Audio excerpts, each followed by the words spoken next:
Hello and welcome back to the Auditor series. Now that you've been familiarized with the key components of the dashboard, let's have a look at audit management and how to apply for one.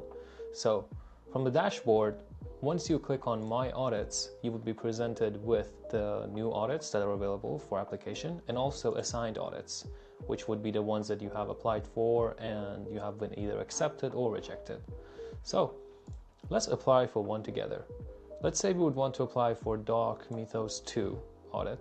After clicking on View, you would be presented with the details of that project, total bounty, base payment, lines of codes, etc.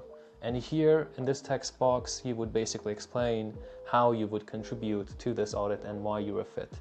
And a sample application text would look something like this, where you would explain that you have similar experience auditing projects like this, and also maybe a link to your GitHub profile or a link to code repositories or anything that would basically tell us that you would be a fit for auditing this project.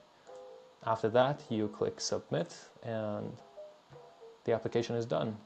And you can check the status of your application in Assigned Audits after it's either accepted or rejected, and you will be notified about that through email. So that's about the normal audit applications, and in the next episode we're going to have a look at bug bounties.